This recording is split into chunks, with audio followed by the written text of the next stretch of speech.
Maraknya kasus bullying, Lembaga Indonesia Data Digital Around the Netas Hukum dan Tanggung tindak penindasan yang Kesehatan Mental atau sebesar 52 pendidikan di sekolah. Mental Health Survey mengumumkan total populasi. remaja yang memasuki masa transisi ke dewasa muda. Pernah nggak sih kalian lagi scroll media sosial, terus tiba-tiba nemu kolom komentar yang isinya perang, terus ada yang debat dan saling ngehina, sampai heboh tuh satu postingan itu. Nah ini nih yang mau kita bahas hari ini. Saya Lukman Kadafi, dan di video kali ini kita bakal ngobrolin soal etika berekspresi di media sosial. Kenapa sih orang jadi gampang banget kebablasan ngomong di internet? Siapa yang salah? Dan yang paling penting, gimana sih caranya kita tetap bisa bebas berpendapat tapi nggak nyakitin orang lain? Karena kita bakal bedah ini pakai teori framing dari Robert Erdman. Sebelum lanjut, saya mau ngejelasin dikit soal alat bedah yang kita pakai. Robert Erdman itu ahli komunikasi. Dia menyebutkan setiap kali media atau bahkan kita sendiri ngebahas suatu isu, kita sebenarnya lagi nge-framing isu itu lewat 4 cara. Yang pertama, problem identification. Ini masalah apa sih sebenarnya? Yang kedua, causal interpretation. Apa penyebabnya? Siapa yang dianggap yang kero? Yang ketiga, moral evaluation. Kita menilai masalah ini secara moral, salah apa enggak. Terus yang keempat, ada treatment recommendation. Solusi apa sih yang ditawarkan untuk menyelesaikan masalahnya? Nah, dari keempat elemen ini yang bakal kita jadiin kerangka buat ngebahas isu ketika berekspresi di media sosial. Coba deh kamu perhatiin. Sekarang tuh kayaknya makin biasa aja ngeliat seseorang menghina orang lain di kolom komentar. Kayak body shaming, ujaran kebencian, nyebar hoax, sampai rame-rame ngebully satu akun. Nah itu jadi pemandangan yang sehari-hari media sosial kita. Nah ini jadi masalahnya. Kebebasan berekspresi yang harusnya jadi ruang buat kita nyampe pendapat malah sering disalahgunakan. Terus dari mana sih sumber masalahnya? Kalau kita ulik, ada beberapa hal. Yang pertama, anonimitas. Di media sosial, orang ngerasa aman karena identitasnya bisa disamarin. Jadi dia tuh bisa berani aja lah ngomong yang nggak mungkin to the point-nya di depan orangnya langsung. Yang kedua, algoritma media sosial itu sendiri. Konten yang kontroversial bikin emosi naik, justru gampang viral. Jadi platformnya juga ngedorong buat orang lebih berekspresi secara berlebihan. Karena itu yang dapat engagementnya naik. Yang ketiga, minimnya literasi digital. Banyak dari kita belum paham batas antara kritik dan hinaan, antara opini dan fitnah. Akhirnya, dia ngetik dulu sebelum mikir. Dan yang keempat, ada efek gerombolan alias herd mentality. Begitu salah satu orang mulai ngebully, yang lainnya ikutan karena ngerasa rame-rame. Coba deh kamu perhatiin, sekarang tuh kayaknya makin biasa aja kita ngeliat seseorang ngatain orang lain di komentar, kayak body shaming, ujaran kebencian, nyebar berita hoax, sampai rame-rame ngebully satu akun. Itu semua udah jadi pemandangan sehari-hari kita. Nah ini yang jadi masalahnya. Kebebasan berekspresi yang harusnya jadi ruang buat kita nyampein pendapat malah sering disalahgunakan. Terus dari mana sih sumber masalahnya? Kalau kita ulik, ada beberapa hal. Yang pertama, anonimitas.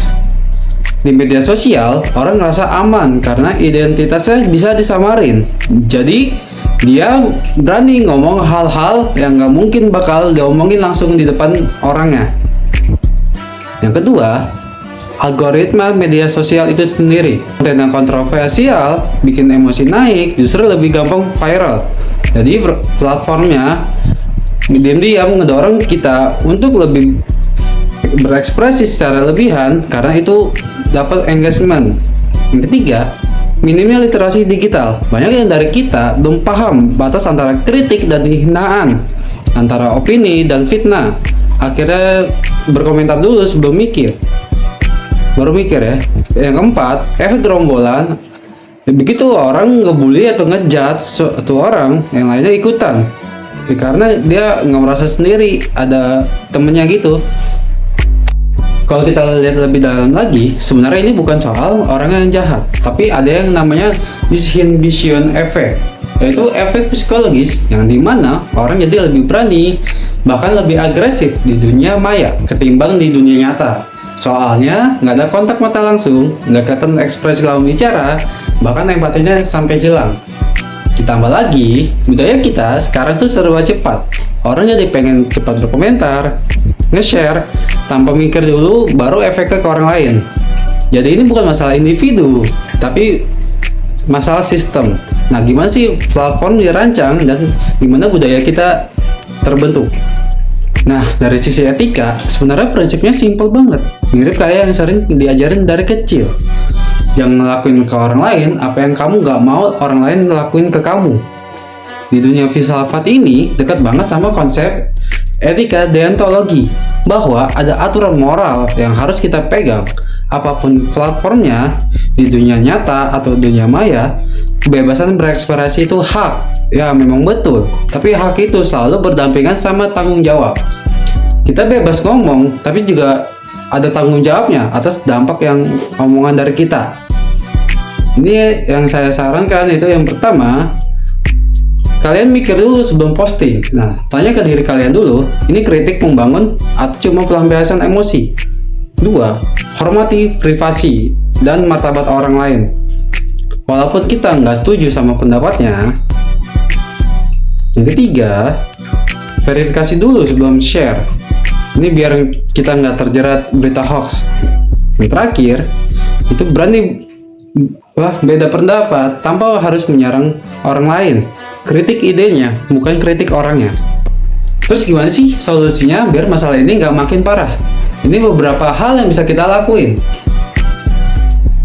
Dari sisi individu, kita bisa mulai biasain jeda dulu sebelum posting, ikuti literasi digital, dan berani jadi penengah pas lihat ada yang mulai berantem di media sosial. Dari sisi komunitas, bisa banget nih kita diadain edukasi soal etika digital. Nah, biar makin paham nih batasan ekspresi yang sehat. Dari sisi platform, mereka juga punya tanggung jawab buat ngebenerin algoritma supaya nggak cuma ngejar konten kontroversial, tapi juga nyediain fitur pelaporan yang lebih responsif. Dan dari sisi regulasi, pemerintah dan lembaga juga perlu mendorong aturan yang melindungi masyarakat dari ujaran kebencian, tapi tetap jaga ruang buat kritik yang sehat. Intinya, kebebasan berekspresi dan etika itu bukan dua hal yang bertentangan. Dua-duanya justru harus saling jalan bareng di ruang digital. Jadi ini buat tempat yang sehat buat semua orang. Jadi dari obrolan kita hari ini, kita belajar bahwa masalah etika berekspresi di media sosial ini bukan masalah sepele. Sumbernya macam-macam, dari algoritma sampai minimnya literasi digital. Tapi solusinya juga ada, dan itu dimulai dari hal kecil, yaitu diri kita sendiri. Jadi sebelum kalian berkomentar atau posting sesuatu, kalian tuh harus mikir-mikir dulu dampaknya. Karena di luar sana banyak manusia yang punya perasaan juga. Itu dia pembahasan kita kali ini. Kalau video ini bermanfaat, jangan lupa like, comment, and subscribe. Sampai ketemu di video berikutnya. Bye-bye.